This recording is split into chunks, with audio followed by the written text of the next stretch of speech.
Hello, CI 161.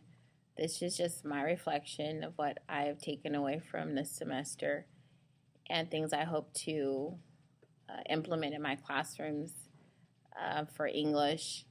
One of the big things I've taken away was the variety of texts that were introduced this semester.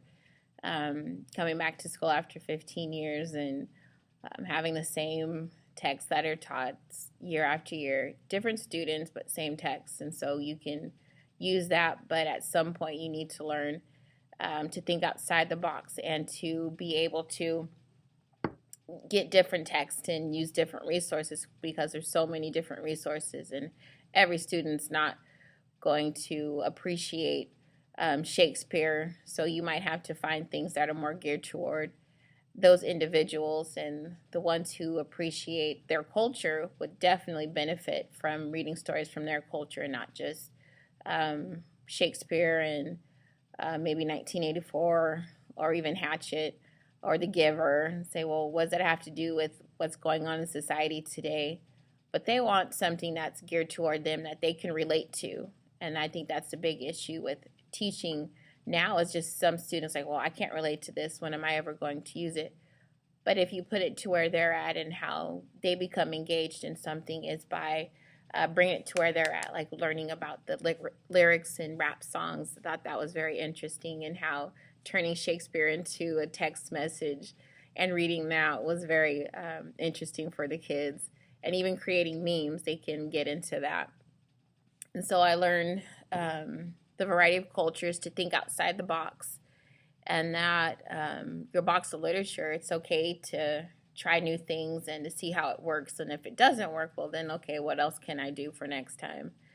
And then the different strategies that were introduced to us, like the vocabulary box, and have the students do the vocabulary or use Padlet for instructions and have the students do that as well. And then scaffolding was one thing that I've heard about, but how the Dr. Godfrey presented it and how it's the foundation for your lessons, because the students need to know, okay, what are we doing? How does this apply? How can I use it with each thing that I do? It's good for them, and that's something that I really want to be able to implement when I do my teaching and doing my lessons. And something else that I've noticed over the course of the semester is how to use dialogue between characters, and the strategies to use when you're reading before and after and during those types of strategies, like doing a postcard, or like afterwards doing a book review, having the students do that after they're reading.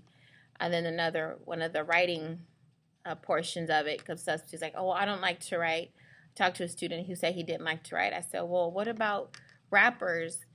I said to them, that's poetry. That's their poetry. And I said they had to write in order to get those lyrics. And then he had to stop and think about it. Well, that's true. People who write songs, the music that they listen to, well, it's a form of writing, but one that's not introduced in the classroom. And with students today, that's something that they can relate to. They can relate to rap music or the hip hop, and just looking at the lyrics and the words to that. That'll help students to be able to maybe be more interested in literature and in writing. And those are just some of the takeaways I took from this course, and the different articles about thinking outside the box, changing your mindset, helping students to be able to relate to genres and different things in their lives. And so thank you for listening.